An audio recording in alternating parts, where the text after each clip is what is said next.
Yeah, I have to first switch. To open the... Yeah, and this now you can actually use it. And if everything goes right, since I switched something, you can actually do some research on the internet and then show it with the... No, it doesn't work now. Okay, so this is something I have to find a way to be able to automatically switch between the two, because before this it went through, but not anymore. I don't know why. It's the way it is.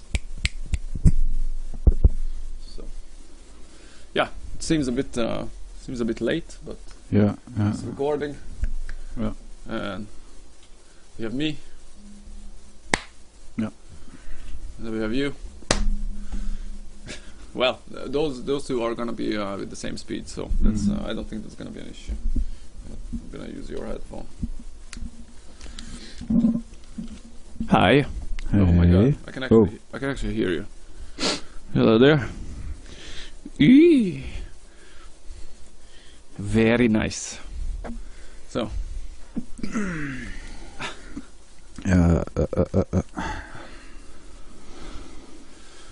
So that's gonna be something that we shouldn't forget every single time that you switch. You know, you want to say something, you're gonna click on number 2. So that's about it. And how have you been? Good. I mean, since the other day was like pretty busy, but pretty good. What happened?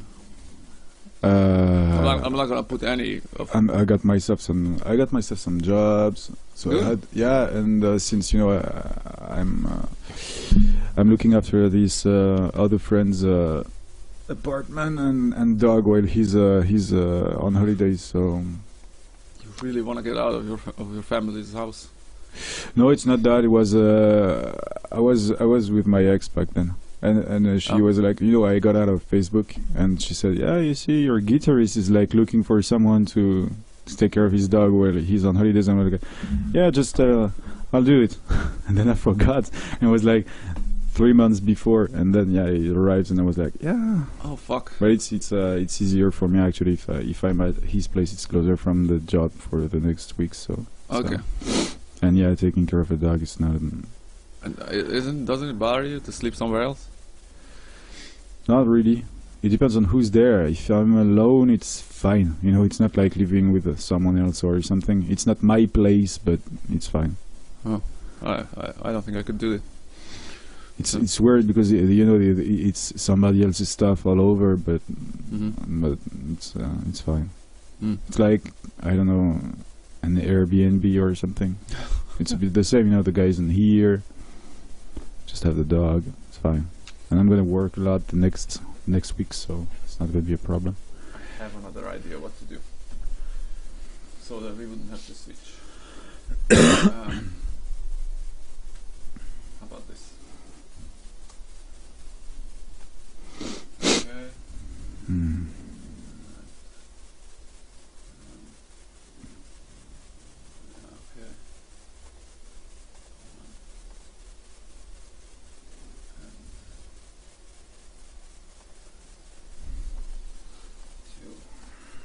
Now this is something I wanted to show, and maybe this would be also something we could actually use.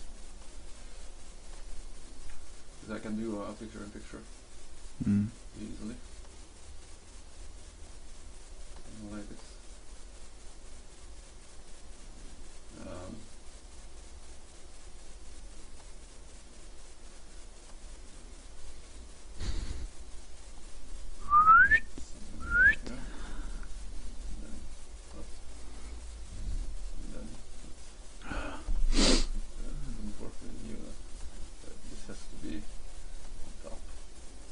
Actually, the other way around it would be better. You mean I get to be on top of you, or? It depends. What you consider to be on top. Over the top. If you wanna rock and roll. No, it was more. It was a song. I think it was from the Scorpions. Over the top. If you wanna be on the top. Was ridiculous hard rock song. one of the few non-ballads songs they have made. One of the few what? Non-ballads. Ballads. Have you seen the Motley Crue movie that they put out on Netflix? It's it stars Ivan Rowan.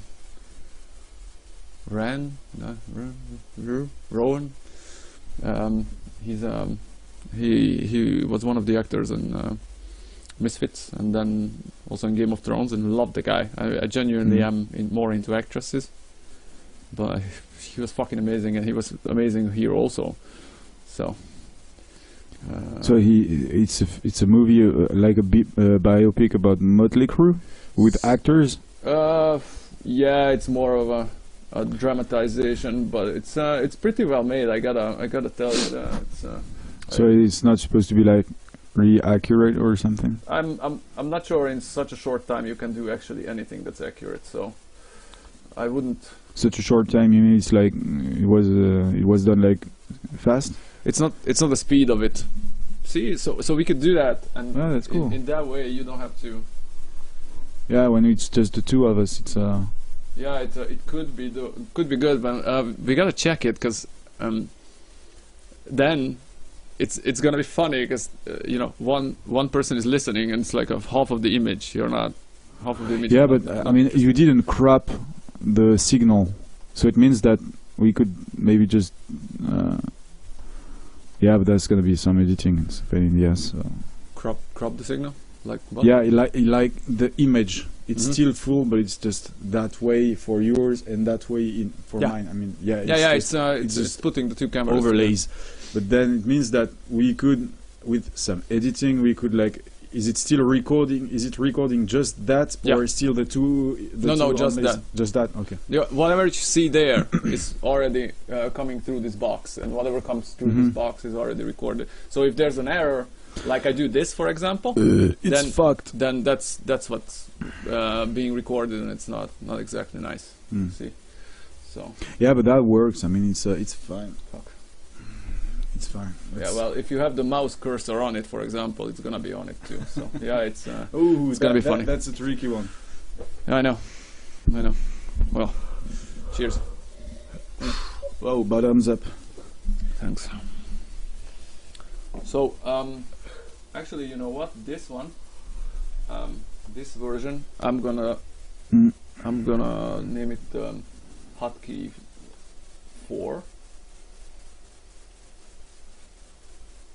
So that we are going to have the option there? Yeah. Okay, right. So if everything goes right, now if I do, 1, 2, 3, and this is going to be the 4th. Ooh. Yeah.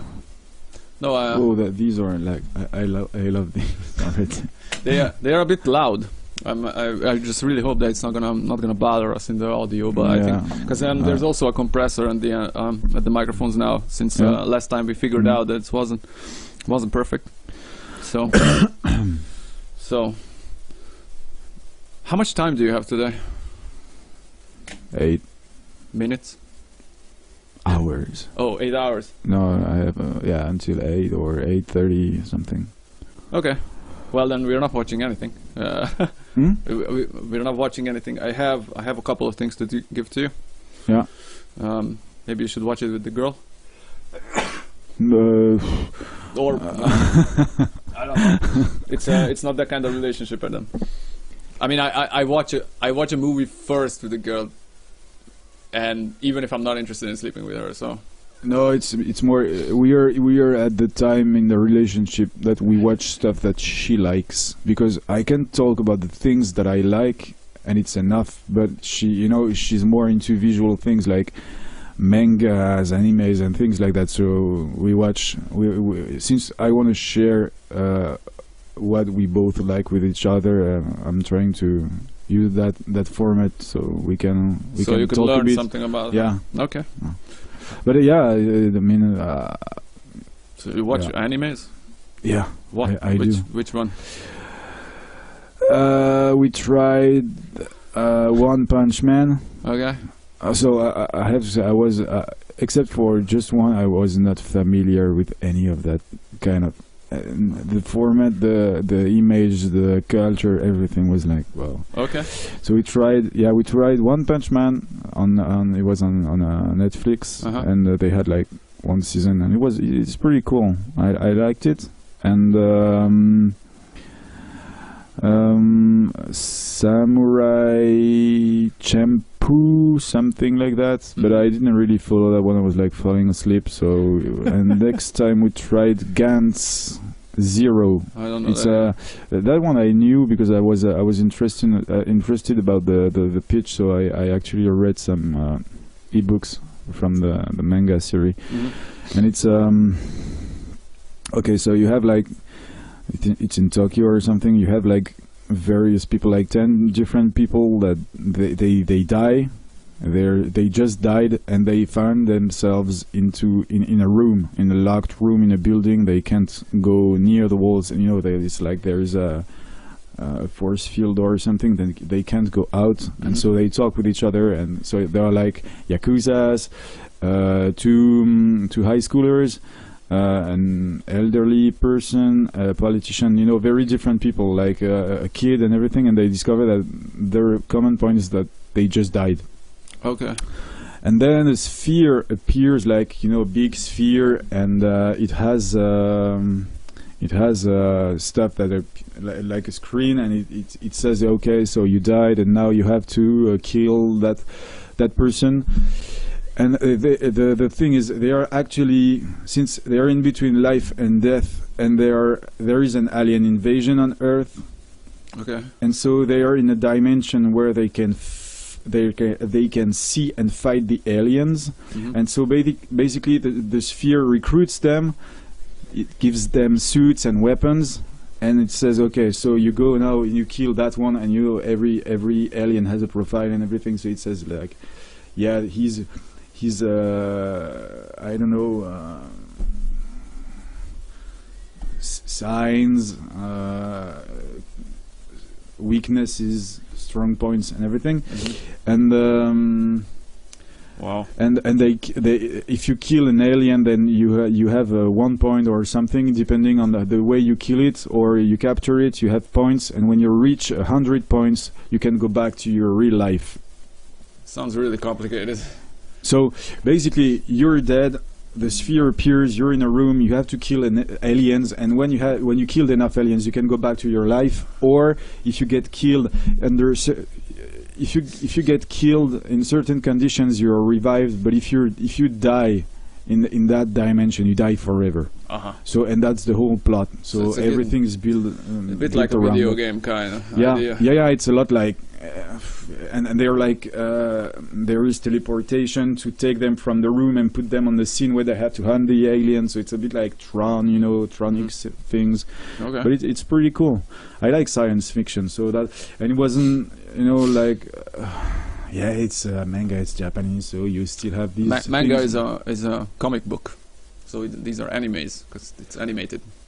Well, no, I was talking about the manga. That's the manga that I wrote. I read, and originally it's a manga, and they made a movie, and they made an anime series. Yeah. Okay. And I like the books, like science fiction. It was not too Japanese for me, too kawaii and stuff like some of these mangas are. So it was it was affordable. I mean, mentally for me to read that. Okay, well, I never was really into this whole style. Actually, it's I find it too childish for my taste. Not all of it, but some. I really loved the Ghost in the Shell that came out in '95. That was fantastic. And then there's a very little that I found that is similar. Miyazaki has a couple of very dream-like, I think it's pretty much like acid-driven ideas. Graphically, it's very, very fantasy world, and it's a fantastic animation.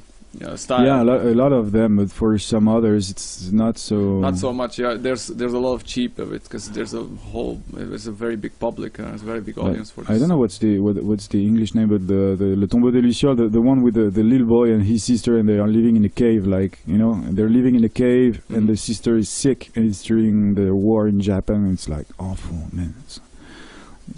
I almost cried. Oh. No, it was really emotional, but there's one I wanted to do.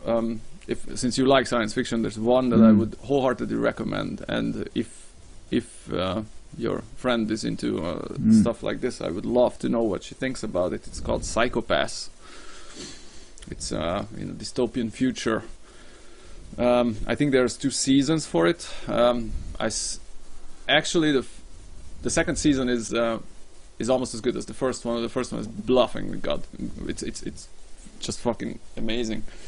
The idea is that in a dystopian world, aggressivity and violence is eliminated by machines that can measure your capacity and probability for violent action. And there are enforcers who chase down these fugitives who are identified by the system, and then so like pre-identified, like before they commit. Well, actually, it's sometimes it's very close to an act being committed.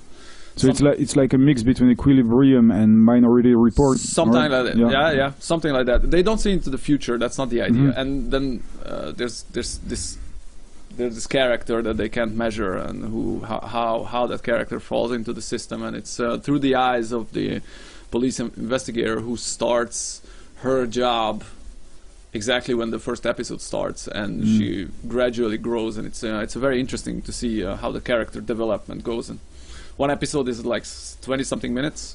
Like, what else? That's short. Yeah, they are short, and the first season is like 20 episodes, something like that. So still a couple of hours, but yeah, it's bearable. It's bearable, and I thoroughly love the music. It's very rare. Even without the anime, it's pretty good quality. So I'll try it. I'll try it. I have it. I'll lend it to you. I have it. It's I think I actually have it with Japanese audio. So yeah, I have the subtitles for it. I just can't. I'm not sure I can tolerate the English one. It's the dubs are I don't know. It's an anime, so it's dubbed whatever happens. But yeah, I'm never a fan of it. So. But have you seen these other? It's on Netflix too. It's been released lately, like the last week. Love, Death, and Robots. Oh yeah, I watched them. You watched them? I watched them too. I was like, the first one was like, what the fuck is this? I mean, it's gorgeous though. It's great, and I like the different styles over the different episodes and stuff. And it was really, but the first one, I wasn't expecting some. Usually when I watch stuff on Netflix, I don't find them so good, like for the most part. And I didn't expect that to be, not moving for me. But I was like, yeah, I was taken off guard, and I was like, wow. The first one was like was pretty cool, and I think it was the third or the fourth one again was like, phew. This one is like it's gloomy as fuck. There are some dark episodes. Yeah, I really loved that one. Yeah, that's for sure. Yeah, first one, third or fourth one was also. It was like wow, yeah. I watched them, and it was cool. There's a couple of them that even towards the end. I don't know how many episodes are there. Like 10, 12, maybe yes. more? No, there is 16, something like that. But they're like 11, 10 to I don't know 14 minutes. So they're super short. The guy Topher. I'm very shit with names, but one of the main characters in the 70s show. Played one of these episodes, the episode when they find a civilization in the fridge. Oh yeah, and now I loved that one. That was fun. It was a nice premise. I can open the fridge. Like something happened, and they open. It's like what? it's it made me think a lot, because you have to let go of your you know doubt or of your disbelief very fast. Yeah. It's a fridge, so Yeah. but otherwise it's I found it very fun, and the execution of it was fucking perfect. Yeah, it's great. I mean, Funny, written well, produced well, all of it. and it didn't need to be longer. I mean, No. I think the length of that episode was just right. You know, it tells a story. There is an end. There is no rush, no nothing, no fucking around, and then it's just the format is just great. Recently, I talked to this actress I've been talking about, to Laura. She's gonna come if everything goes right, you know. That's what I said. Matter of episodes. Yeah, well, yeah. some already next.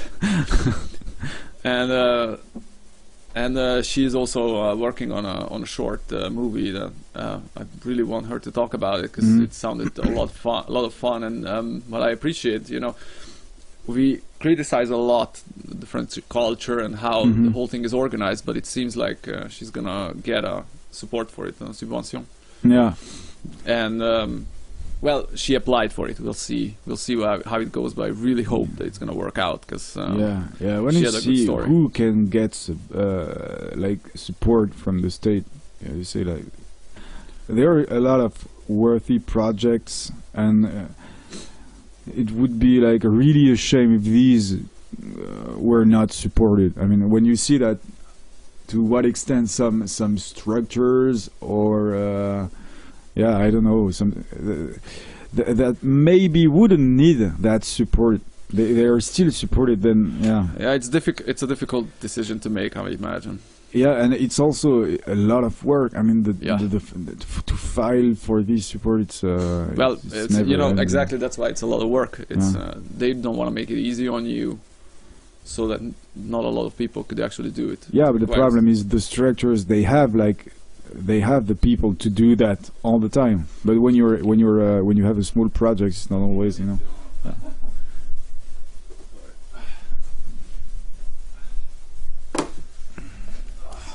Yeah, I know. But anyways, I hope she will get that support too.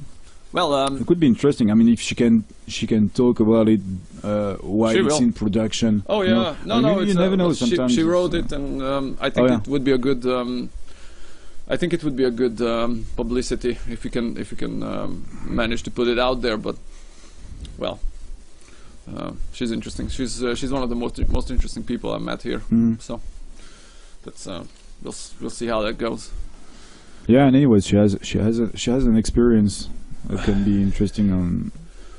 Completely different than ours, because it's I'm starting to have it difficult to say what I'm actually doing, because you mean because well, I'm not a musician anymore.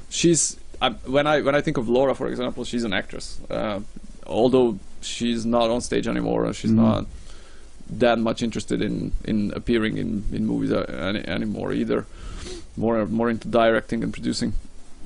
But since I stopped music. I mean, but I mean, you think she remains an actress, even though apparently she directs to me things, she is. and she does other things.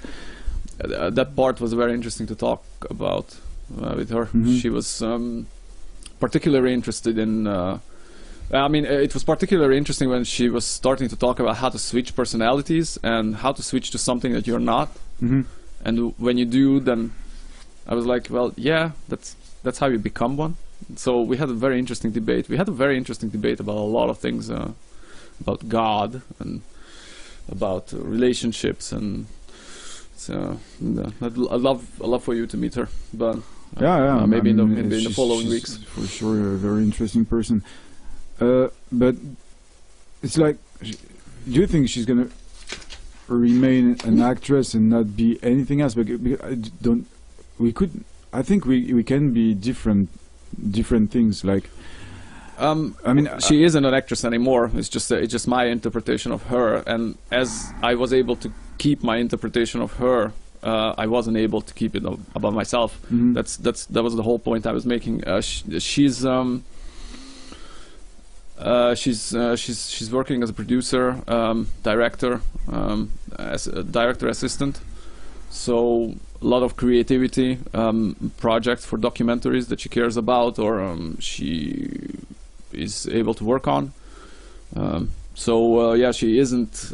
She's more of an organizer now than anything else. But apparently, it's using 100% her creativity. So yeah, but I mean, don't you think we can be multiple things? Like, sure. I think you're a musician. You're just not doing any music lately. You have just not been doing music. That's all. Yeah. It's just sleeping somewhere, but it's not. Well, yeah, but it's in the same You regards. You know, I know how to run. I'm still not a runner because I don't. So yeah, but you've never been a runner. You know, you never trained for that. You never, you know, and you think right. you don't think about running every day. You think about music every day. I'm pretty sure. I'm actually listening to music more than ever since yeah, since but last year. you listen to it with the ears of a musician and everything. You know, it's like you still are. It's just. Well, I have the capacity.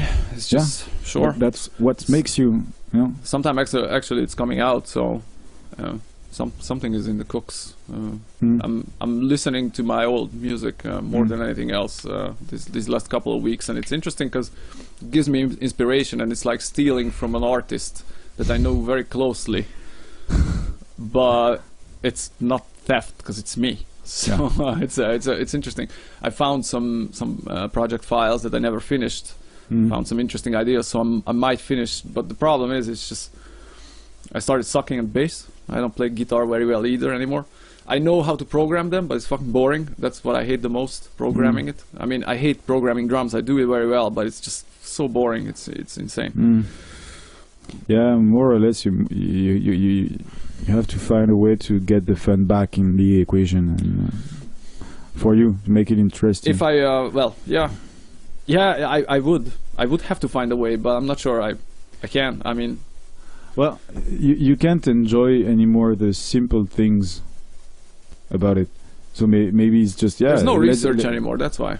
It's that's what I always loved. Yeah, is that I had no idea what I'm going to come up with. Yeah, but I mean, you know, when I was like I don't know 10, 15 years ago, it was like yeah, we were gonna record something. It was like fucking exciting. You know, it was just knowing that we were going to record. You know, and it was like very super exciting, and maybe maybe you just need to do something else, put your mind on something else like that or whatever, and then maybe that just simple excitement, you know, about doing very simple things gonna come back. You never know. It's just this audio work that I'm doing on the sides. It's that's interesting because there's a lot of challenge in it. Because they don't tell you anything about how to do it. It's just this is what we need. Make it happen. Yeah, so you have to figure out. You have to figure out ways. That's the engineering part of it. That's what I genuinely enjoy. Coming up, because that's where creativity comes in handy. Because otherwise, you know, as long as music goes, the kind of music that I know how to write and I'm interested in, or I was interested in, and the reason why I started music, I wanted to be in a metal band. I wanted to be Dimmu Borgir in one person.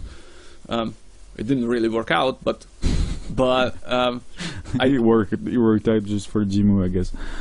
Well, yeah. In that line of and even them. So yeah, it didn't finish up to be the same thing as they were during the Puritanical album. But anyway, it's so I'm not interested in the music anymore. That's the weird thing. There's very little combination of music genres that I found interesting today. Yeah, but you know I think maybe that's different because you said but you know you said what I'm doing, like the audio work, that's interesting, but I think things being interesting and the very simple low level excitement, there are two different things too. You know, you can enjoy doing something just for the sake of it instead of just probably. Maybe. But there was always a reason why I wanted to write music. I don't feel the need anymore. Really. Yeah. I'm more interested in actually talking about the subject that I'm interested in. Because in some manner, if you want to think about it, I've been thinking about this for like 10 years. And music makes no sense. right? It's just one of those things that, you know, you feel it, but there's just no sense to it. So there's no way to quantify it, to measure whether it's good or not, or whether its message is valued in any way. And I was trying to figure out stuff that I didn't know how to say. But now I possess more languages.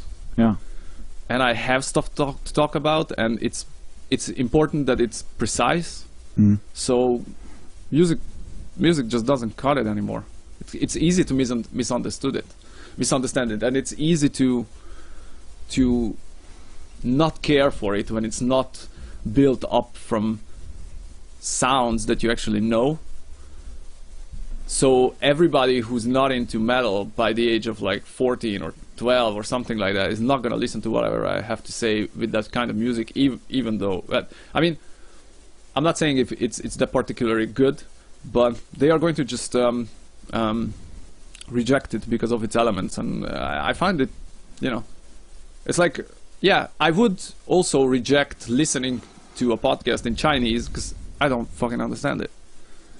I'm not saying it's shit, but I'm not going to pay for it, I'm not going to consume it, I'm not going to be interested in it. Now, well, English is more precise than music, so, or French, or Hungarian for that matter. So. Yeah. So, now that this what we are doing right now, this is something I am passionate about. I'm interested in.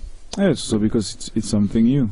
Not just that, it's a platform for me to learn something new about people. Yeah, but it's I'm pretty sure you can feel this excitement that I was talking about before. Like, it's new. It is new. Yeah, oh yeah. We have gear, we have headphones and cameras. No, it's I enjoyed building this. Yeah, this was fun. You know, this kind of that's the simple things, and then on the besides that, it's interesting, but. That's that's pretty cool. That's more. That's also when we talked about that before actually doing it. That's what I was. That was one of the things I wanted it to be interesting, but that was one of the things I thought about when I said, "Yeah, let's do something we've never done. Like let's do something new." You know. Okay. But yeah, it's interesting. It's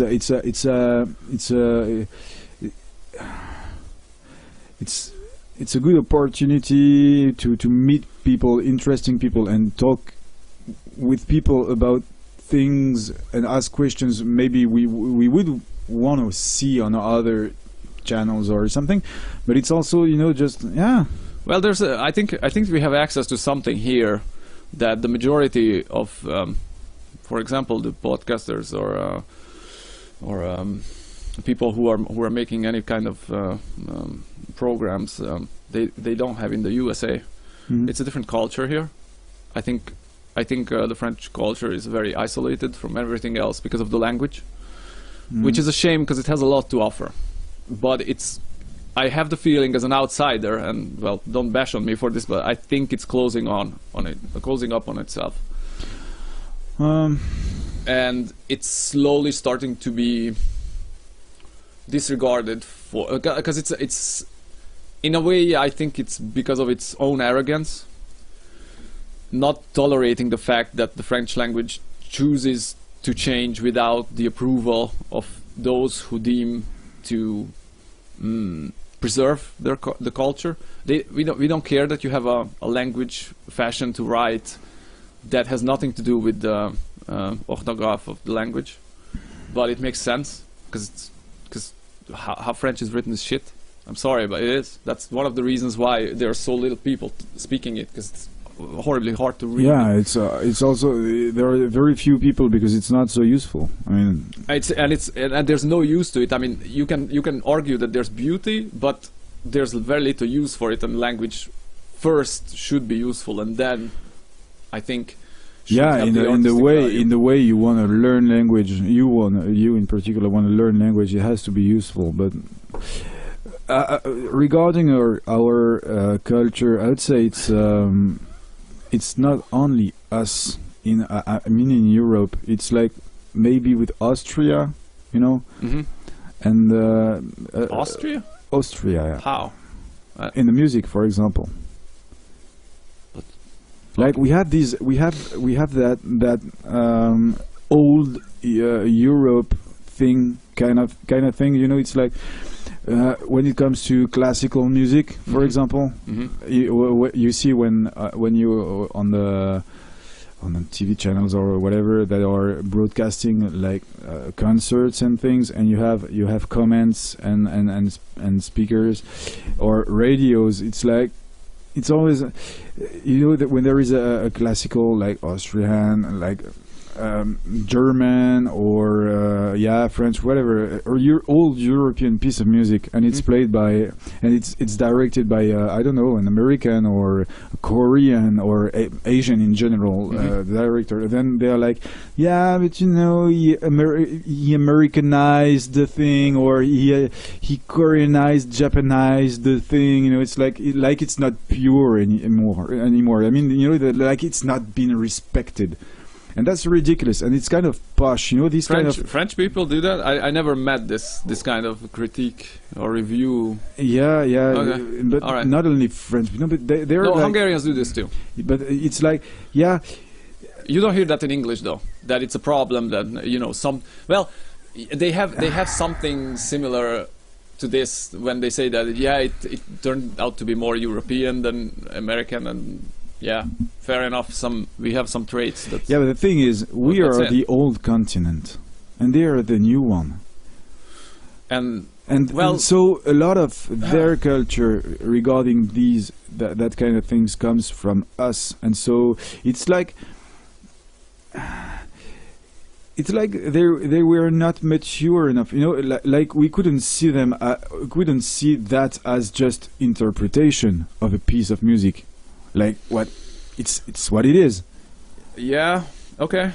But no, it's like you know, these people. They're like kids, and they took something beautiful and they made some gibberish about it. You know, it's a bit like that, and it's an attitude you can find in the classical music, but also this kind of how would I say. It's posh, and it's this kind of exclusive shit. Yeah, you know, pretentious. That's what you're looking for. Yeah, pretentious, but more. There is really that exclusivity and stuff inside of it. Like it's always the styles and the niches and the genres of music that would gain the most opening up to different people that are the closest ones, like I don't know, free jazz, underground metal, all these, you know. They are like, yeah, no, that's not underground enough, that's not this, that's that, you know. You can do really what you want if it doesn't fit their standards, and they're like, they have like super precise standards, then you know it's not as good. And it's like, fuck that, because then they're like they refuse to mix with other people, with other, I mean, in audience wise and musically wise, like other styles, bandmates and things like that. And so there is no emulation, there is nothing happening, no synergy, no nothing. And then you keep doing the same thing all over again, and it becomes poor because you're like squeezing it. Well, this is precisely what I'm talking about. It's turning on in itself, in my estimation, because of its arrogance. And in the French culture in general, we have that like a lot. Like, yeah, I know. With the food, for example, the fucking food. Yeah, well, the food is not that bad to begin with, and you guys are known to have discovered or not discovered, but what's the word I'm looking for here? Come up with some recipes that are worldly known and good ideas, and it's not that it's French bad. It's awesome. This kind of it is good. So like this twisted preservation thing around it. It's like the music. Like we have to. There is a law that says we have to have like 60% of French music in the radio. Well, where does that? I would agree with the concept. To be honest, it's not a bad initiation. It's just the background. I don't think is not there for it, because what does that say for the French people? It means that we prefer that it would be our artists who benefit from that. And to be honest, from a governmental perspective or a cultural perspective, I I wholeheartedly agree with that. I wish there was more of that, for example, in Hungary, or would be more of that anywhere where it's developing. Well, I'm pretty sure it's the same in Sweden, for example. You mean that would avoid the culture being diluted? I don't think that's something? the issue. I think the issue is that rather what you said is that we insist on providing we insist on 60% of artists being French in the radio. We don't have music schools that can teach you properly the ways of modern music, or to open your ears up, or there's no sharing of information. Very little of it. I have this friend on Facebook. Nico introduced me to this guy. He's called Ashka Kraus in Facebook. It's a producer. I've heard about it. Yes, he's a very good guitarist, very good producer, and he started this studio experience Facebook page, which really starts to pick up, and there's a lot of information sharing, and I see it as it is something that especially those kids, you know, who are France is a big country, right? So there's a lot of countryside where I don't think France is anywhere poor, but the countryside is culturally and financially sometimes poorer than the big cities, obviously. I mean, some parts of it, and these kids have the access to the internet, have enough money to buy instruments now because they don't cost anything, but they don't have anything to follow, and they don't know the language to have access to the English material because they don't have language education either. It's so weird. It's like musical education and language education in France. Both of them suck. But well, for example, for the let's say the highest level of education that you can expect in France is the conservatoire.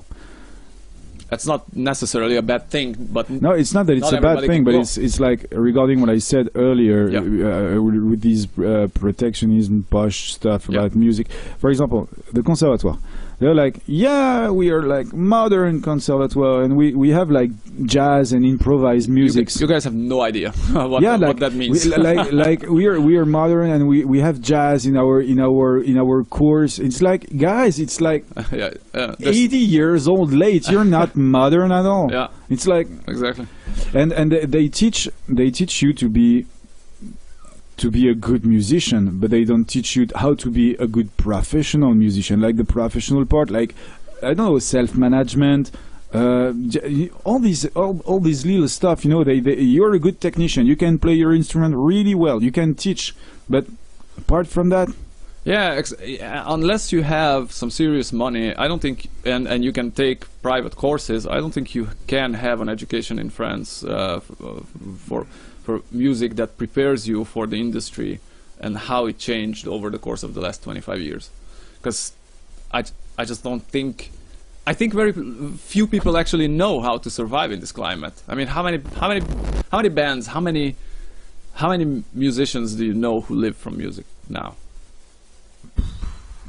None. I know nobody, literally, who lives from music. Nobody's selling music anymore.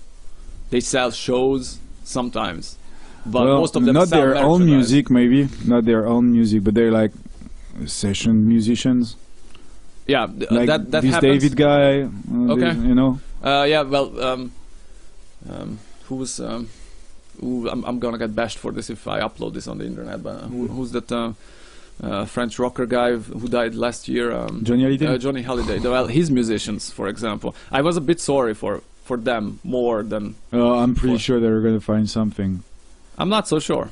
I mean, it's not because they are not good. It's because there are less and less nostalgia acts that are valid in 20 years. That's not a prospect. He changed. I mean, he used to play with the same musicians often or something, but they were like his musicians. It wasn't a band or something. They're probably working with I don't know, TV shows or something. You know, playing that kind of stuff, or having lots of jobs. You know, for the drummer, they can play on records or anything. I mean, I'm pretty sure that that's what they used to do even before he died. I mean, he wasn't playing like all year long, and these guys... Definitely. No, I agree with you that that's probably what they fall back on. Playing other people's shows or being behind a singer or something, but you are a professional drummer. I mean, you went to Berlin to study, and this is something that you take seriously. So, can you imagine yourself in 20 years living from your drums only? No. But I could. I mean, I'm not saying it's not possible. Yeah, but certainly not the same way 20 years ago existed. Yeah, living from my drumming, extended drumming, like courses, lessons, sessions. Well, that's teaching. In my estimation, it's not exactly. It's about drumming, but it's not drumming itself. Making videos, for example, could be a way. It works out for some people. Yeah, there are many ways. But that's also video production, more than just drumming. But it more than like pure drumming. No, I don't think it is. I don't think I think there are like very few people who can do that. Oh yeah, in France. I mean, anywhere in any style or something. You know, it's. I've read that interview of Eric Moore, the guy he toured with a lot of. He's this kind of gospel chops drummer, like the guys from Hudson. You can see on Hudson Music stuff, and like great drummer, very powerful, like technically, like he's really something else. But he was talking about. He got the first time I saw him live. He was here in Celesta with Suicidal Tendencies, and I was like, fuck, who's that drummer? I didn't know him. You know, I've never been like in buying the drummer magazine issues or something. So I looked it up and I saw what he did, and it was like I saw something he said like 15 years ago or something. He was working in a bar in New York. Wow. I mean, the guy like, and not even 15 years ago. It was like, wow. And he was like already an amazing drummer, you know. And it's like, yeah, he was working as a bouncer or something like that. Can you imagine really? that? Yeah, I mean, I did worse. So yeah, I did that, but it's just, man, in France, that guy he would have been like just drumming for 20 years because it's just that the industry works completely differently here and there. Like this intermittence thing, you know, it's crazy thing. You get nowhere else on the planet.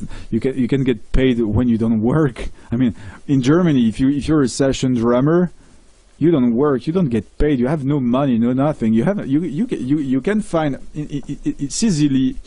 You can find easily some jobs as a session drummer, like live sessions or stuff, like because you can make more. You can make money with a wider range of style and genres. So it's statistically there is more jobs for everyone. So you can find more easily some jobs, like not the very high paid ones, but like.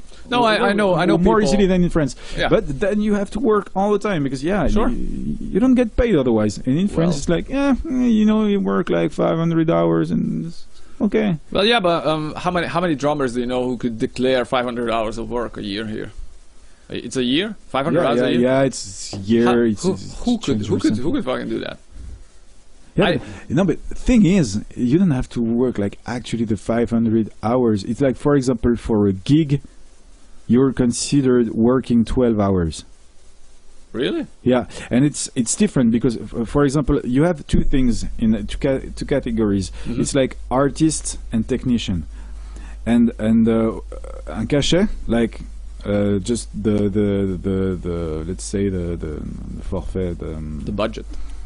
No, not really the budget, but like the standard unit of work, let's say.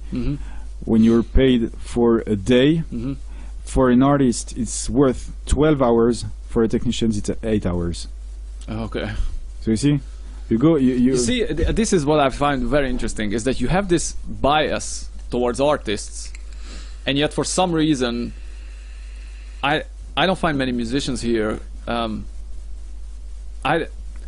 There's no French act outside of electronic music currently that actually goes outside the French-speaking countries. It just doesn't happen.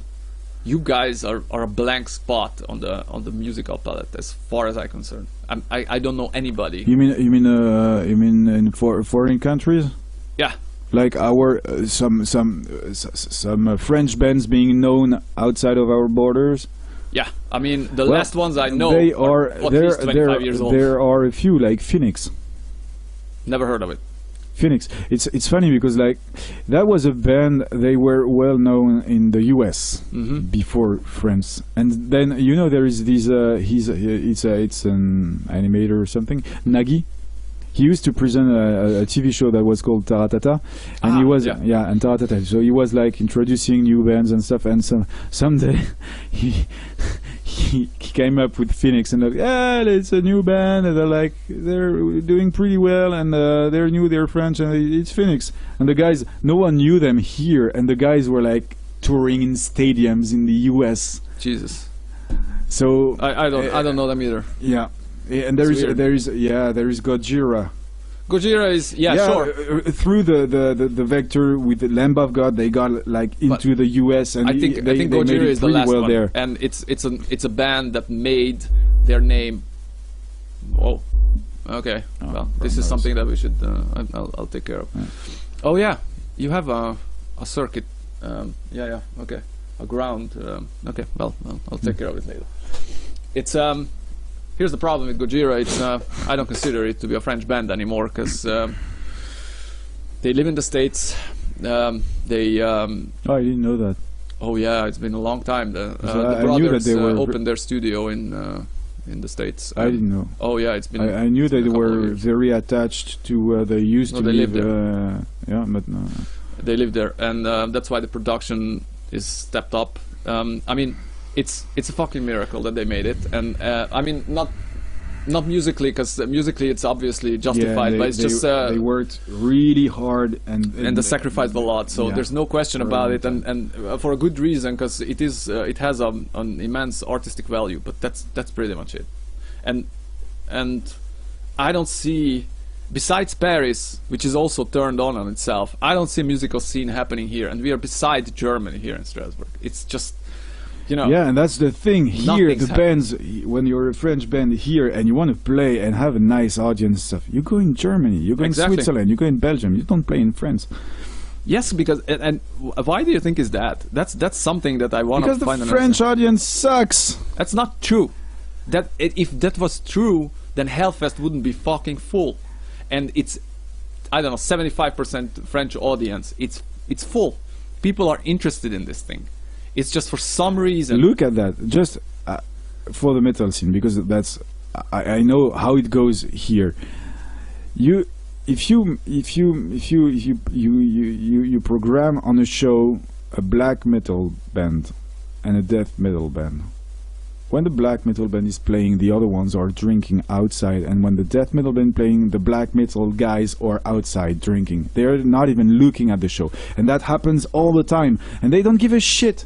They don't give a shit, and they are not curious. That's why you can't program, or it rarely works out that you program on the same day, like a punk band, I don't know, hip hop band, reggae band, whatever. It doesn't work because the audience of one band isn't curious about the other ones. Well, why would they be? I mean, we have been to Germany last time. It's been what, 2001, 18 years that I'm following Amorphis. And we went to see them in a concert. That was my second time seeing them. And I don't know the program anymore because I stopped listening to them actively when they released Far From the Sun, which was 2000 something. And so it doesn't. Here's the problem: metal is, in general, I think, it's already very hard to take it in, especially when there's intelligence to it, right? because there's a lot of details, a lot of information, and you're not hearing any of yeah, it in but concert. I mean, what I was saying. It's not about really the music style. It's about how curious are yeah, but people. how could you appreciate another band's concert when you're not hearing a single thing of it? Because unless you know the songs. I've seen concerts in Germany. There were like youngsters, families, old people, all different from different, I don't know, society stuff, you know, categories or anything. It were like very different people, and it was a day. There were a lot of different bands from a lot of different styles, like drastically different. So you think it's a lack And of curiosity? Everyone was looking at everything, every band. It was like crazy. I've never seen that before. And it's not only about curiosity, but yeah, well, the German TV, it's something. Their music education it's a very special universe. But look at that. Just specialized radios. Okay. I mean, with the web now, we can have like specialized radios, but aired, like really aired. In France, it's fucking rare. It's fucking rare. Like in Germany, you take the highway to Berlin, and then you just leave channels open, and then on the way you're just catching a rock radio, a Schlager radio, or whatever. You know, they have you have a lot of things available. I agree. On the TV, and you know. I agree, but I think it's a consequence, and it's not a reason why. I think it's because they have a musical education. But that's how people are educated about music nowadays. It's TV, it's radio. I don't think anybody is educated in TV anymore. You know. No, but I mean that's. I have no idea how youngsters. That's the main vector of informations with internet. But you know, it's like, but with internet, it's more. It's an active thing. You go to search for something. Yeah, when you watch people they watch the TV, you know, they have access to information they never thought about. Yeah. So like new styles or that's exposed to it. That's what you want to say. So sure. Yeah, I think it's kind of it takes less effort through the TV, but I don't think the population or the generation who is primarily the target here as an audience is. I have zero idea where under 25-year-olds get their music today. I mean, Spotify maybe. Yeah, Spotify, iTunes. YouTube, sure. SoundCloud, things like that. Facebook, a lot of Facebook. Like you see an ad or something for a page. You see someone like we do, just like we do. You release a video, I'm gonna post it, or well, I used to post it because I got off Facebook. But you know that's how it works. Like your friend are releasing something, you share it. It's but there's shared just so over much. and over. It's like I honestly YouTube a lot, like the automatic player. Like that's right. That's true. Okay, sure. Well, YouTube is a good platform, and I think they just launched a music app that I should check out. Well, there is a thing also that appeared the last years. It's not only like Spotify, these apps. It's that they have these flow or whatever they call it, like stream option that they are gonna play like similar artists. Yeah. Like no, I know. You have the same option in Spotify. Yeah. Apparently, the more you train the AI, the better results you get. But so I would get this AI fucked up, like in a I can go to Klaus Wunderlich, you know, and it's just like what? Yeah, mine is also very eclectic. Whatever it's and the thing is that if you're a musician, then again, if you're a musician, then you are already taking the effort to look for what pleases you, and you have channels, extra channels compared to the public to get what you want. Because you know other musicians, because you have professors, because you can understand stuff through one or multiple instruments. You have other skills to pick this up. So that I don't think that's that big of an issue. But I think it's generally that it's for some reason music just stopped in 75, 80 in France. That's it. It's just stopped. And you have good electro artists. Couple of good metal bands, but it's very rare. but generally it's not accepted by the public for some. Yeah, there are. That's the Let's say narrative. there are stuff. It's just that they are not given access to the wide audience.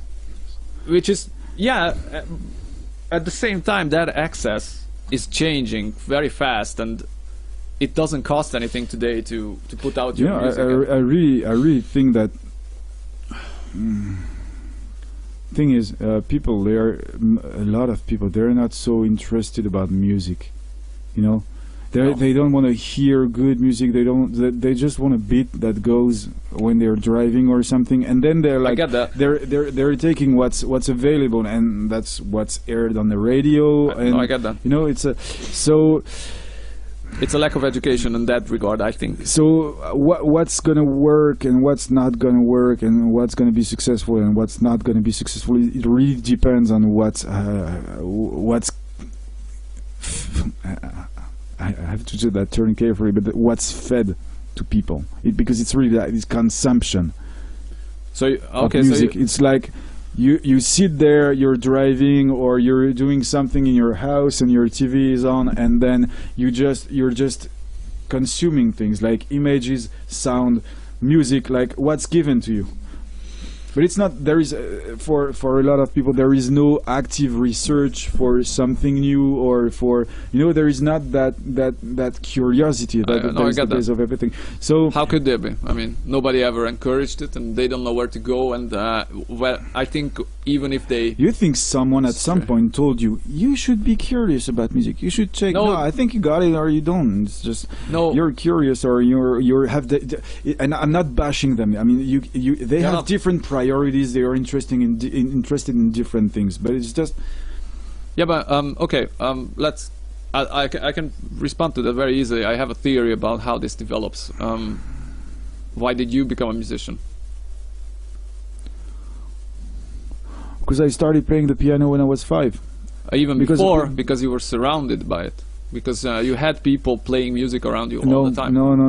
My father, he used to play the guitar, but it was like I never saw him playing the guitar. It was like he stopped when my older sister was born. Yeah, okay. So it's not that it's just that my parents, they were like, okay, video games. So it's their opinion and anything.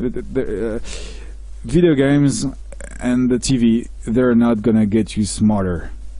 So you don't watch TV too much. It's like 2 hours here and there on the Saturdays afternoons or something. And we were not allowed to have video games. But they said they always bought us as many books as we wanted. We had access to sports and music. So yeah, when I was 5, I got my father said, yeah, you're gonna play the piano because it's a good instrument to start. And I started with the piano. Okay. It wasn't really my thing, but then I went to other instruments and stuff, and that's how I got into it. Is because my parents said. Yeah, but it because they deemed it important also, which means that they were infatuated by it. Yes, sure. Culture, and they actually, when we were on holidays, they would take us here and there in Europe or in France, and we would go into museums like paintings or things like that. You know, they got us into it. So that's what I meant. You were exposed to music. That's how you get. Oh yeah, in that sense, regard, yeah. Because me personally, I think I became a musician first of all of my hearing, but I think my hearing is also a consequence of having been surrounded by music since I was a kid. It's like Genesis, Tina Turner, Frank Zappa, a lot of classics, a lot of 80s pop that was actually played on real instruments, and all this shit. I listened to it with nostalgia, but also turns out that some of it was the highest quality music that that generation had to offer, and in one regard or another, and this is the exact story that I heard from every single musician, is that we were exposed as kids. That's it. That's how you. So it's not that you are born with curiosity or not. I have never seen a kid that's not curious. Yeah, that's true. The moment you know Rick Beato on YouTube. He's No, doing music and production related videos. He's a guy. I don't want to say how old he is because I have a very hard time judging it, but I think he's over 40. Anyway, very experienced. I think more guitar and piano and session background than anything else. But he's very capable in teaching music very well in a very friendly manner. I appreciate it. He made this declaration that I saw like a year and a half ago, that if you expose your kids to high quality harmonic content until the age of 9. You told me about, and until the age of 9 months, and they got perfect pitch, and all of them have perfect pitch. I And remember. because I think that during the development of that period in a child's life, if they hear a lot of harmonic content, they just get so used to it, then the brain kind of develops to interpret it. Yeah, I think that's it. I think it's really about that. It's not exposition. That you say, yeah, kids, they're like sponges, and they're. It's more like yeah, but I really think that in that case, it's even the wiring that's different. It wires itself differently, you know, with these kind of stimuli. It's not just about being curious and having things in the ear. It's when you start that young, I think the brain does something. It wires itself. It tries to make sense of the world, right? So it tries to filter out everything that it gets exposed to. And I don't know if you knew this, but there's a reason why in China, in some parts of China, and why in Hungary we had the highest rate.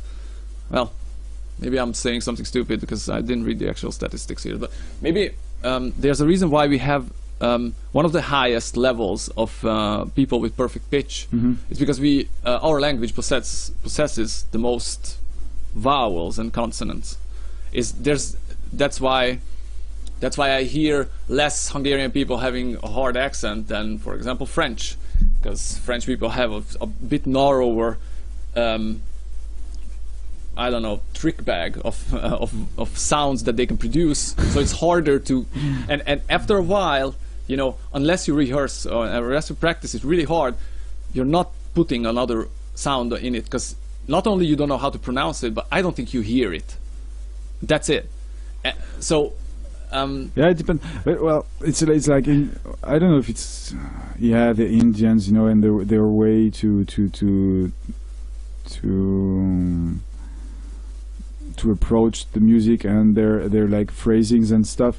When I was like from India. Yeah, Indian music. Yeah, and they have a different music theory. That's but then it develops, you know, these kind of phrasing things. When I was in Berlin, one of my at the school, one of the lecturers, we were talking about. I don't remember, but we were talking about a rhythmical phrase and I said, yeah, okay, it goes like and he wasn't able to. He was like, how do you do that? And how do I do what? You know, just doing things that fast. He couldn't do it, and he was like, yeah, maybe that's some. Yeah, it's a like, bit of a same thing. Yeah, it's the German language doesn't train your mouth muscles and tongue muscles the same way. It's just like vowels and consonants. I think it's more about consonants probably. But he wasn't able to say these things, even though he was a way better drummer than me. Well, he could think about them, but he couldn't phrase them. Yeah, because maybe his muscles weren't trained for it. Yeah, I think that's pretty much the part of it. Well, anyway, this Rick Beato did. Laid out this theory, seems to be working for his kids. I would really love to try one, but I would have to make a kid for this, which is that's a bit extreme. Not in the cooking right now, but I have multiple friends at the same time, who are right now having a newborn, or it's going to happen in the next couple of months. And I told them all about this experiment, and since they are closely music related, I think it's going to show whether this theory actually works or not. But I think that's the idea. So I think it's legit, really. Yeah, it sounds like something, because you know, it's not for, it's for a very good reason, that, you know, your music taste normally stops around the age of 14 or something, 16 at best. What do you mean your music taste? That you're not gonna like more things that you're... That's not possible. Unless you're a musician, you are listening to the same thing that you have listened to when you were 16. That's it. You mean if you're not a musician, then after 14 years old, your taste is not going to evolve? Let's say 16, because I think there's something with the... this is something I would love to research in psychology. I think there's something with how genetically you are changed. No, not genetically, but this how you are changing your hormones and the hormonal effect that music has. And I think you have a blast listening to music because it starts to make sense to you. Stuff that, because I got turned to metal when I was like 15, something like this. I don't really agree with it anymore, but I still find the sound to be pleasing. Now, we had this friend. I'm not gonna name names, but we have this friend. I'm gonna bring her to the podcast also, who wasn't exposed in her childhood to music, not interested in it, doesn't understand it, and there's no intrigue whatsoever. And I think this curiosity, it's not that it was bashed down like in most kids, but it wasn't developed at all, because how could it have been? So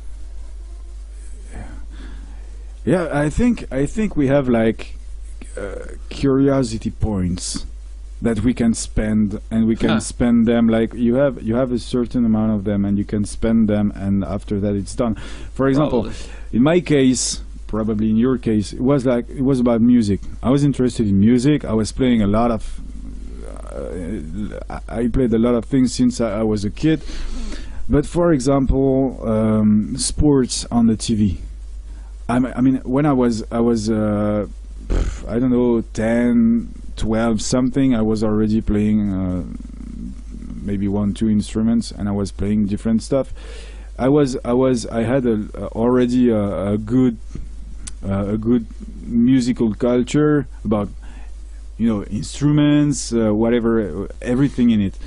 But I couldn't tell who was in the French football team, for example. Yeah, well, I mean, and I knew, or even in high school, I knew some guys. They would bet, you know, on the outcome of the matches and stuff, and they were accurate. They knew so many things about, you know, just football theory and football history and stuff, and that, yeah, maybe they were exposed to that, and so that's where their curiosity went, you know.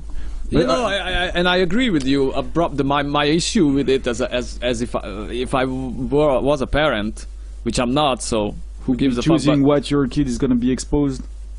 I mean, the difference between that is that, you know, unless you're one of those players playing the game, you are consuming entertainment content, and I don't think that's... It's the same with the audience and artists on the stage.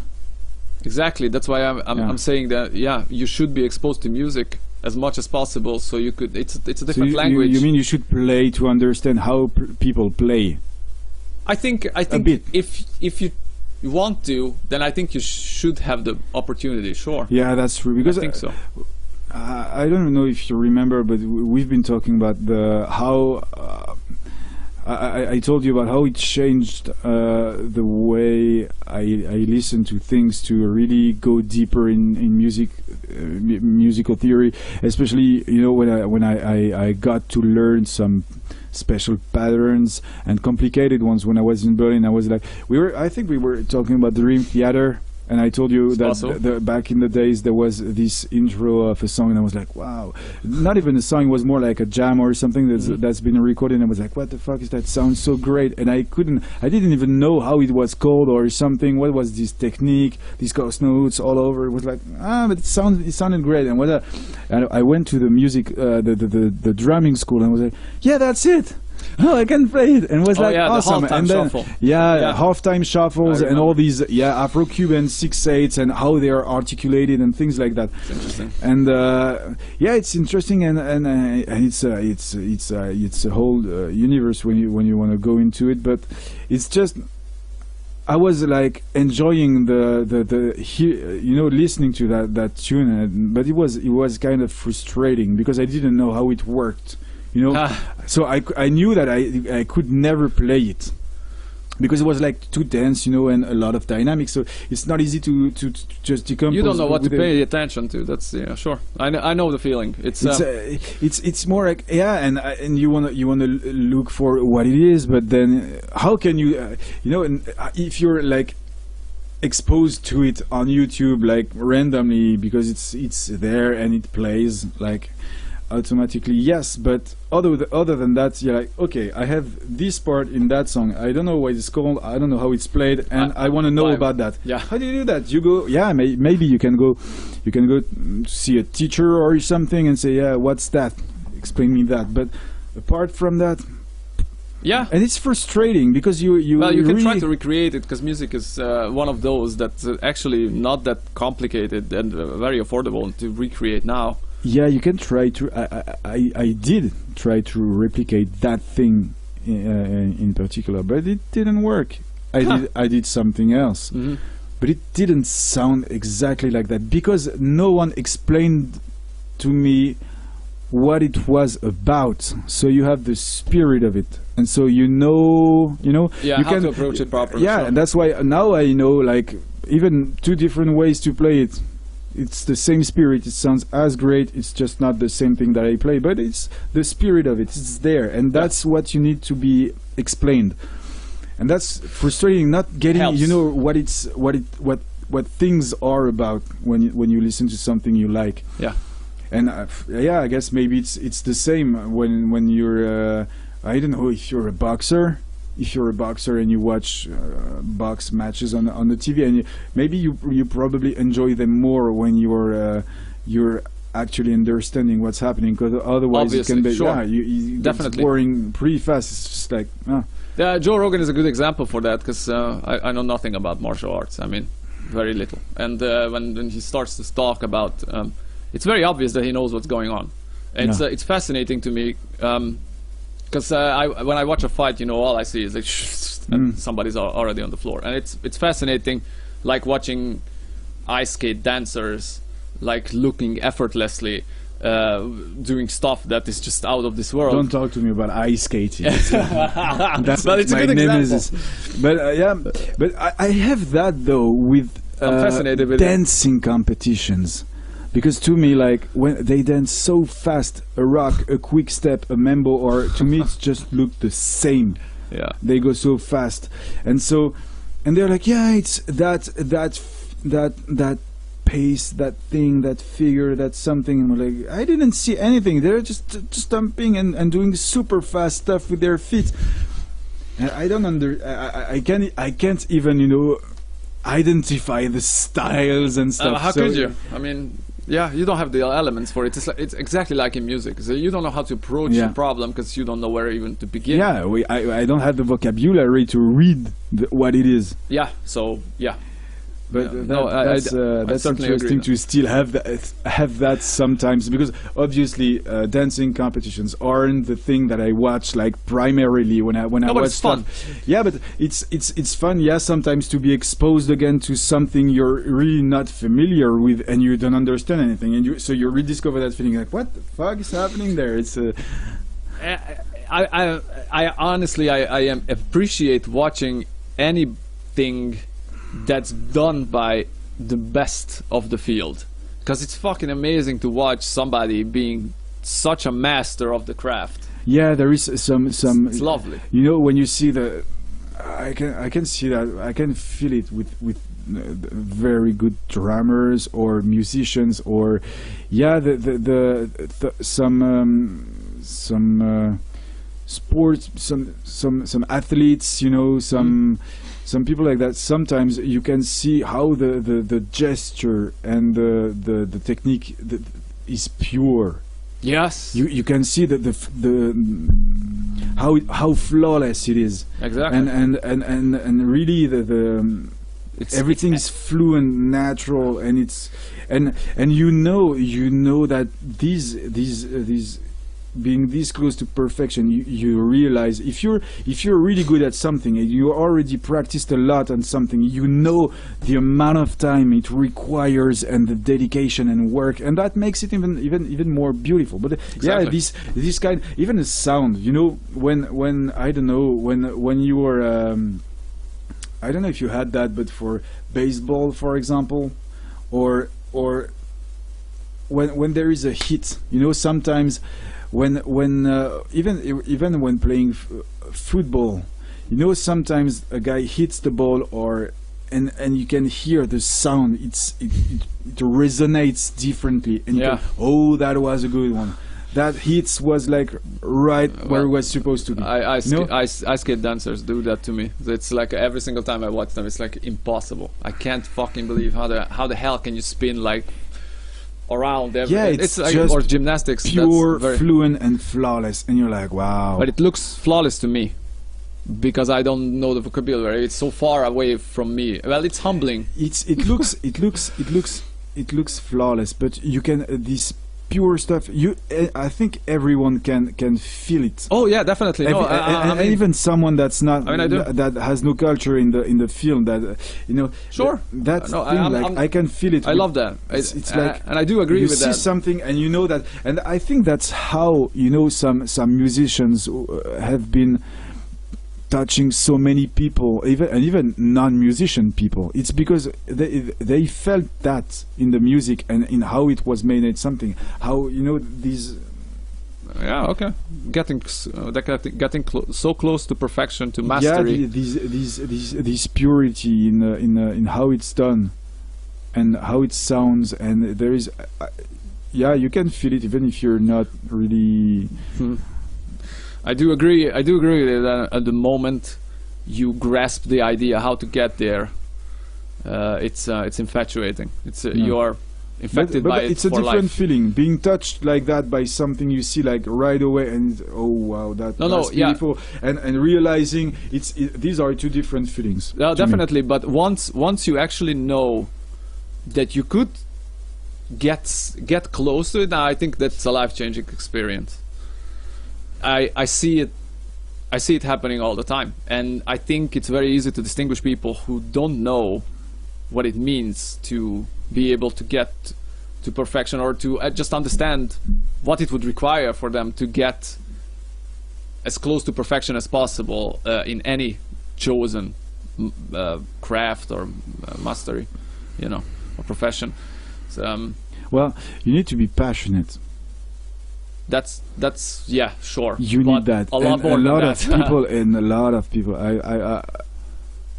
I'm stunned to realize that over the years, and realize that more and more.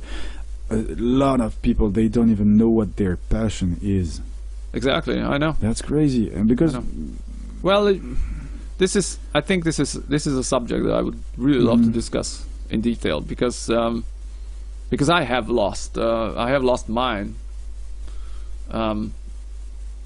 about 4 years ago, and it was very hard to come back to it. It's kind of a depressed and a desperate situation you find yourself in, because I have been guided through this feeling that I want to be a rock star and this is how it's gonna be, and then you don't have it because it doesn't work. And I saw Jacob Collier, and I was like, this dude, despite the flaws or despite the complications of the music industry, he just pulls through and pulls in an audience that understands the genius he possesses. So the reason why I didn't pull through is because I'm not as good as him, which I'm not. It's very obvious. So yeah, but I don't think it's related to be. No. I'm saying there are multiple reasons why I never success. I never had any major success in music. One of the reasons is that I was born in a different country. I was born in a poor family in a poor country. and also that I have some talent and I have some persistence to get there, but probably not as much as other people. It's a combination of those. So I wasn't good enough. That's what I'm trying to say. Circumstances weren't flattering, but I probably wasn't good enough either. Because I know some people from my generation who actually made it pretty big, I would say, internationally big, and they are obviously just, they have done something better than what I did. So yeah, maybe it's just about so the circumstances weren't that. Maybe it's just about grasping opportunities and seeing them and then seize them when I think they were better than me in many regards. Maybe more persuasive. We all know someone that is fucking good at something. And oh no, sure. I'm not bashing on myself. I'm just saying that when I realized this. And I realized the fact that you made me realize it actually a couple of years ago when we were doing one music video or something, and you were like, "This is very obvious. Seeing you, you don't want to do this anymore." And I was like, "Yeah, fuck yeah, I don't." It's really. I think the last time I actually wanted to finish a music video and everything, that was with Kings of a Carnival Creation that we did together. I was passionate about that because that was on the bucket list when I started studying music. That was one of my goals. Well, maybe it's just about goals. You just have to find new ones. Yeah, but in music, there's not a lot. There's none. That you know of right now. No, I'm genuinely not interested. It's I started music. You're not. I think you're not interested because you have no goals. I don't think you have no goals because you're not interested anymore. No, I think I have no goals because I have done those that I wanted. Some of my ultimate goals don't exist anymore. Actually, there's just one thing that didn't happen, and we were this close. I wanted to play at the Wacken Festival, which Nico did, and we with my previous band we did a selector, a contest for it. Thank you, and we failed. I mean, we didn't get chosen for one reason or another. That was very frustrating, but other than that, you know, I've sold millions of copies. I've written for video games. I wanted to write an album, which I did. I wanted to do some videos, which I did. I wanted to work with my friends, which I did. I played in over, I don't know, I once counted like over 60 bands. Like replacing somebody for one gig, or it's a lot of people, a lot of gigs. We did tours with several. It was fun. It's just I did that. I was good. And it was good, but it's time for something else. It's just and it dawned on me that I have no idea what. So that's when I came up with the podcast. But it took me 4 years, and the research for it was very, very disencouraging. It was very demotivating. Yeah, but in these 4 years, you've put your mind onto different things, and either I think this podcast thing it kind of appeared to you. It's not, it's. No, I've been looking for an outlet for a while now. This has been going on.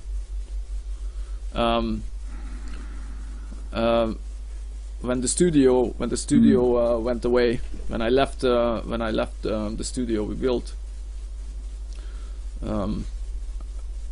I built this that you have behind you, which I really enjoyed, but I realized that I more enjoyed building it than using it. So I used it with this animator guy that we did a couple of YouTube videos together. So I started doing audio sound effects because it was requiring a lot of creative work, and I knew how to do it, and it was interesting. I was also paid very well, which is rare in the audio work. I think that something is paid, something this easy is paid this well, but in the artistic fields in general. Well, there's just a lot of concurrence. There's a lot of musicians, but for some reason nobody thinks of this, and I did, and it worked. It was I was getting lucky with it. Well, anyway, but. And I also do that now, but it's just I'm not passionate about it anymore because I know that I can do that also.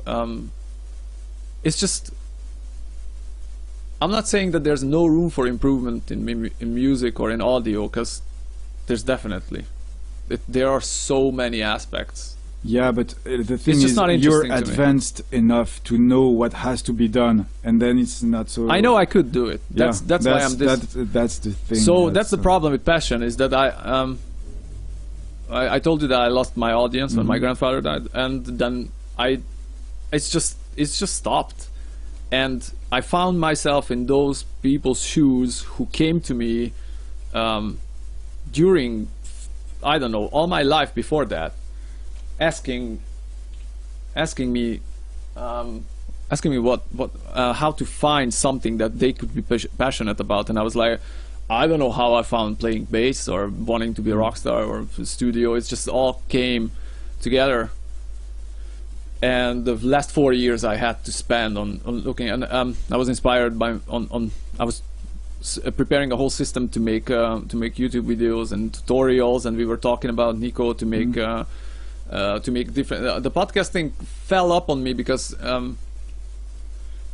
I wanted to communicate. This is the one single reason why I did everything. Yeah, I remember when we were talking about Yes. that 2 years back. Like, you wanted something to teach people at some point. We talked about, like, I just didn't know what. Yeah, we talked I'm not an about like expert. educational videos about productions and things like that. We talked about a lot of things. Yes. So Yes, and I wanted to, and I prepared a lot for it, and I started making the first one. I was like, this is not fun at all. It's just, that's not fun. And so this research, this last 4 years, was very valuable, because I had to really do a research inside to get to the absolute core of what I am passionate about. And it was very hard to say it out loud, that I just want to talk. And yeah, I feel like you want to talk, but because you want to personally discover the people, guests and stuff, but it's also, there is something you want to, I feel like you want to bring the information to people, because you have access. It would please me. You have access to those who have the information. You're Exactly. like, and you want to make you want to connect these people and the people who could be interested in. yeah, the because information. my problem with the tutorial videos was I'm not that much of an expert in anything that's particularly interesting. I mean, I do a very, very narrow piece of the pie. Well, a lot of them I do in a mediocre level. The rest is not even worthy of mention. So I was like, what the fuck am I going to teach? It's just not credible coming from me, having failed the rockstar image, or, you know, being in a studio, which I enjoyed, but it's just like, what the fuck am I going to talk about when I feel like it's not a success story? So, and then it dawned on me that yeah, you I'm know, not a lot of for example, instrument teachers, they're like they do that because they haven't been successful. So yeah, but those are teachers I never respected. Because it's not because you were not successful as a rock star that you don't have, that you can teach something. I know how valuable. little I know, and it means that I know enough of the field to understand how little I know, but I also know that I don't have the patience to wait for somebody's muscles to build up to the point. I am very picky about what I hear already, so listening to somebody, that's really not for me. I don't have the patience for it.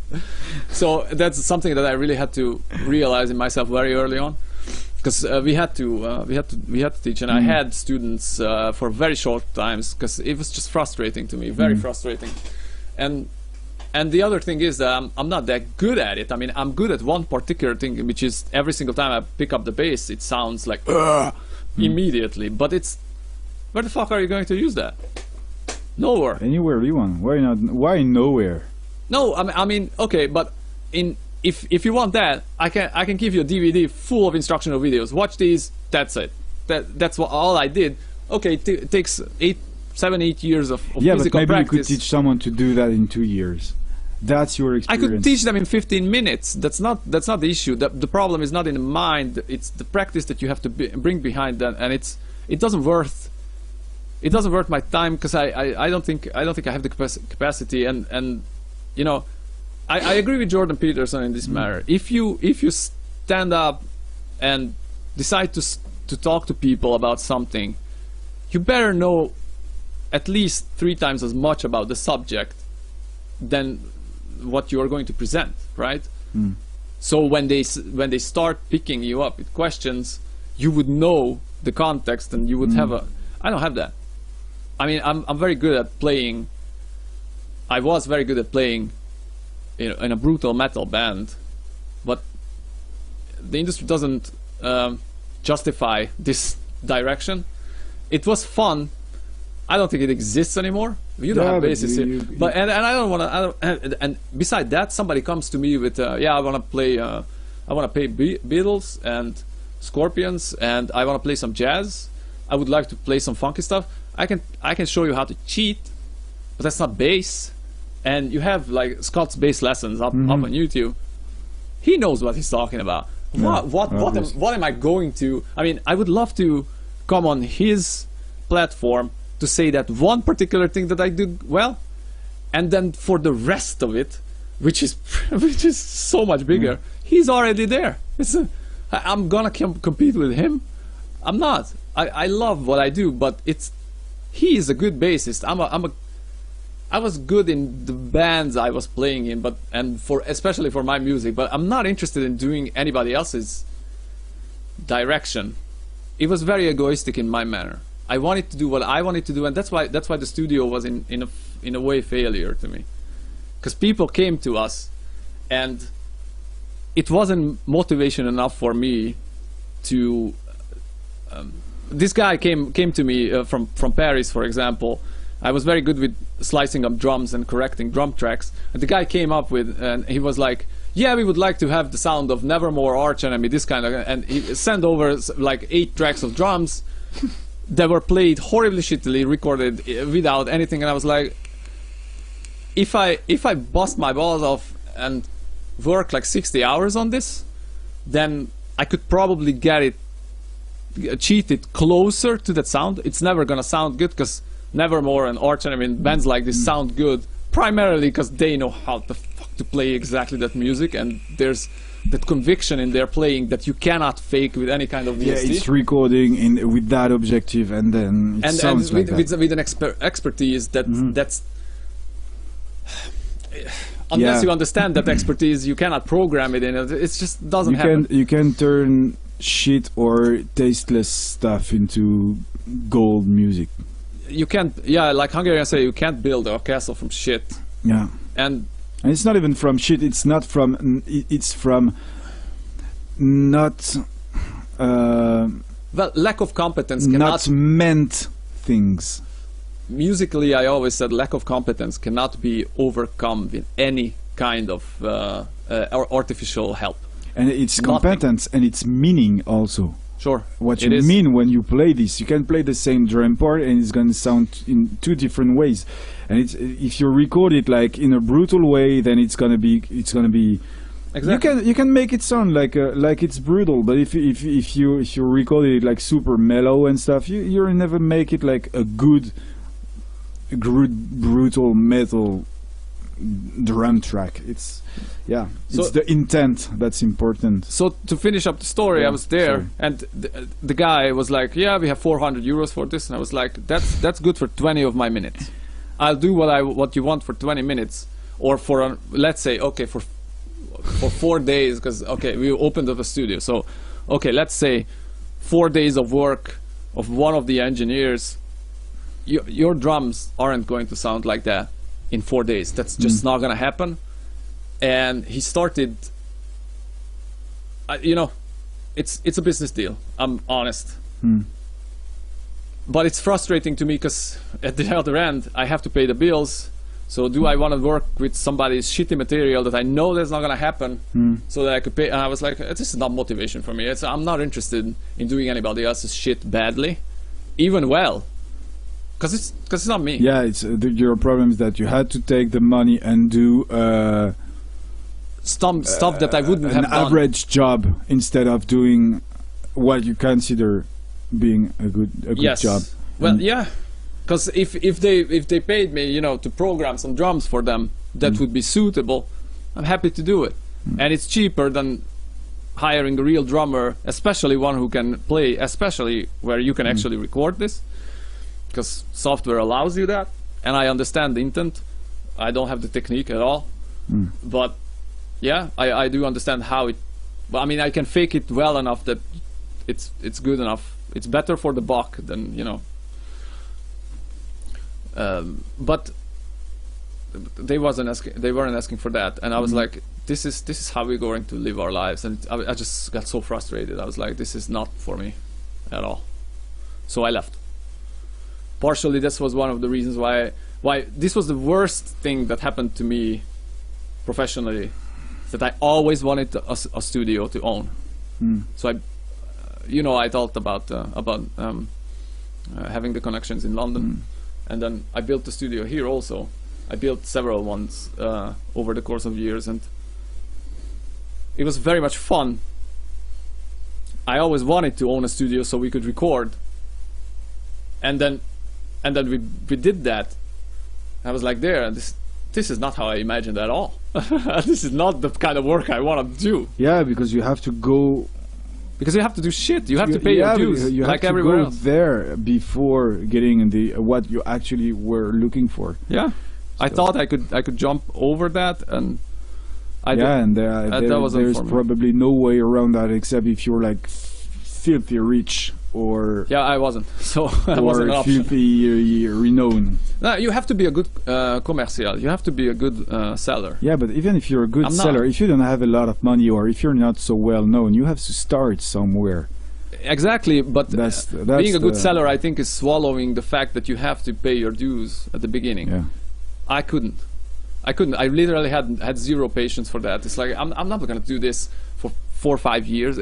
That's the problem with me thinking about starting a band now. I wouldn't want to start playing clubs for 15 people. I don't enjoy that anymore. Yeah, I know what you feel. We've done that. Yeah, but if you want to start a new enterprise, that's the way it is, Yeah. and it very well might be that it's gonna stay that way. But no, I mean, if we were to start a band right now, we wouldn't. We would skip that. I don't think you can. I think you can. I don't think Because you have the contacts and stuff, you know, you can do more interesting. I don't. Look what I did. We did with Orion.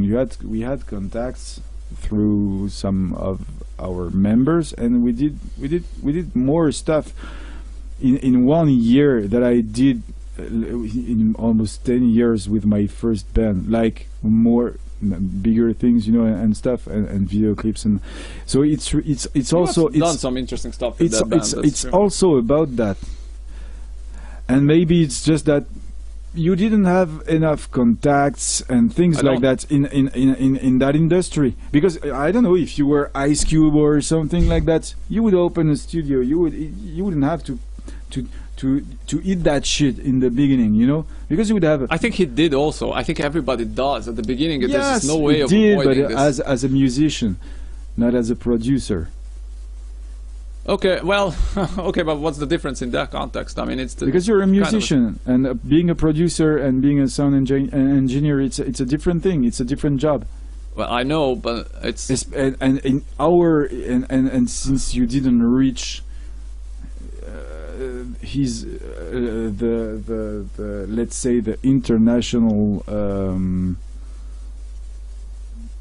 level fame, maybe. Yeah. fame, yeah. Yeah.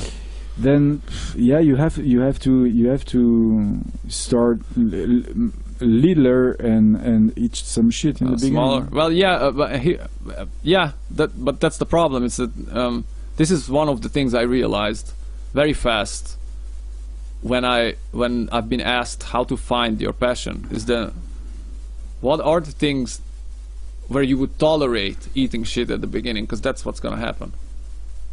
Where you That's don't- the problem when you work and you make a living with your passion. Is that at some point you have to eat shit. Because And are you gonna be able to to I saw it swallow happen. it and continue? I saw it happen all the time. People wanted to be on stage playing instruments. They don't want to put in the time to practice. Yeah, that's exactly. I mean, I understand that. It's just I know what it takes, because I didn't take it as eating shit at the beginning, because I enjoyed it. So what would be the stuff that you would thoroughly enjoy even through those very beginner moments when it sucks, actually, if you look outside from it? That would be a way to find your passion. And this podcast and this everything about it, I was like, it doesn't matter. It doesn't really matter. I enjoy talking.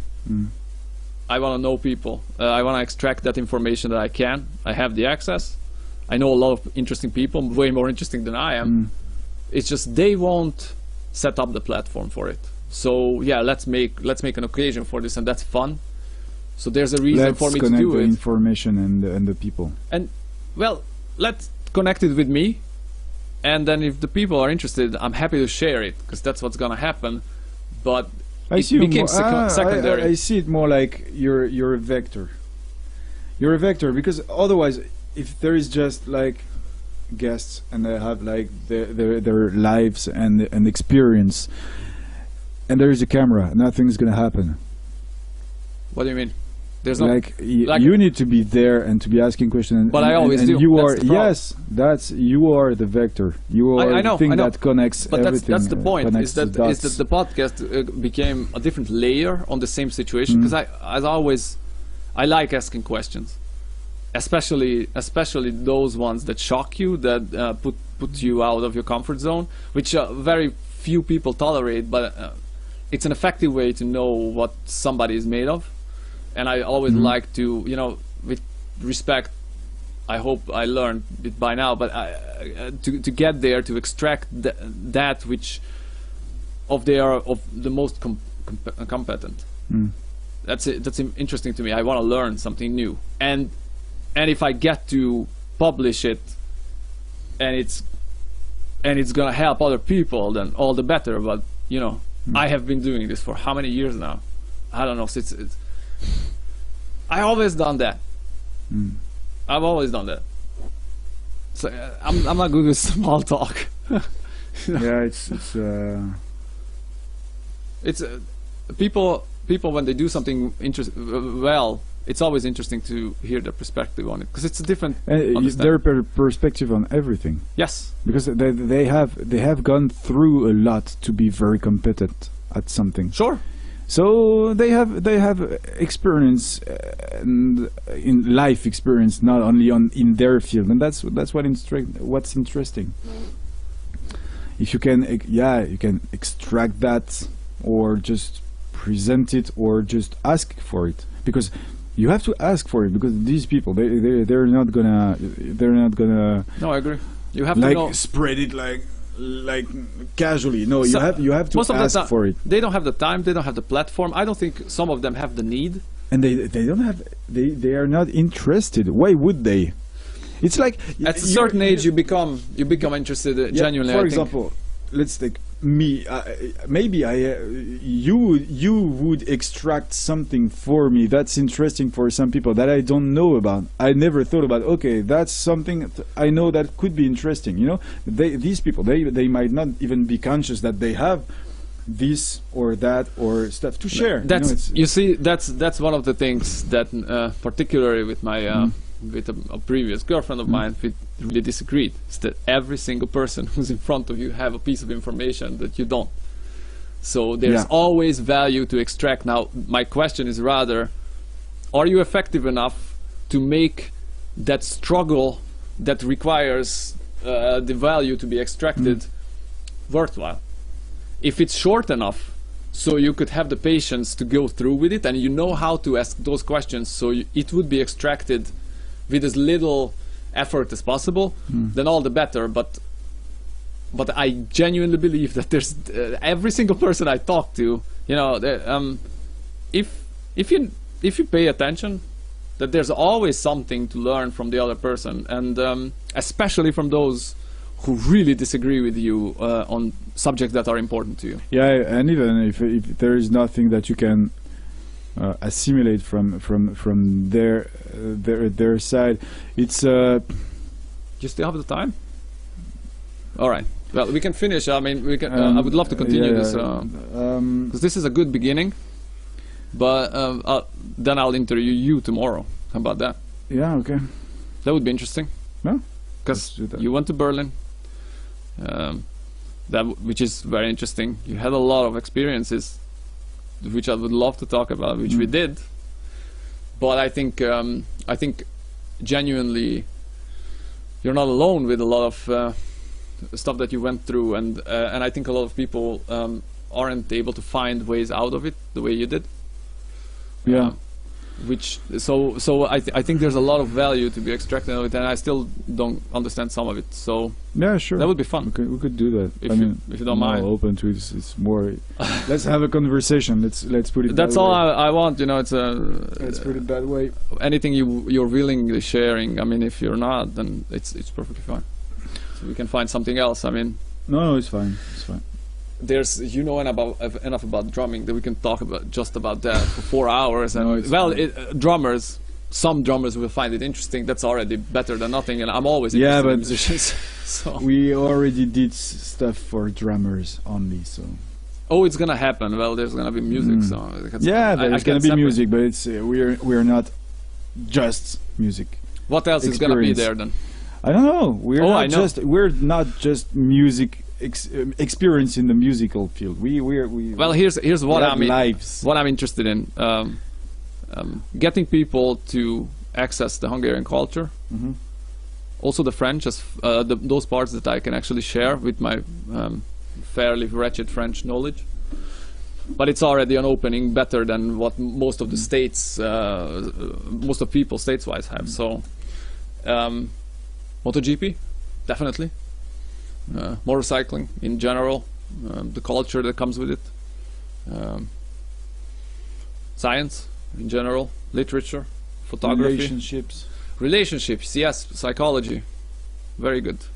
Because psychology is not science. Well, not yet. It should be brought towards, but it is more engineering than anything else. So, and I'm very interested in that. So yeah, I think that would be a good basis for it, and then we'll see where it goes. Yeah, sure. Let's do that. Thank you. Well, thank you. It was a nice conversation. So Nobody died yet. And, no, yeah. and the rig is still working. So Yeah, we it's got still that. recording. Seems this is working. So episode 0 is like, it looks like we're done with it. Thank you. Well, I'm gonna stop it now, and then we'll see you again soon. Hello.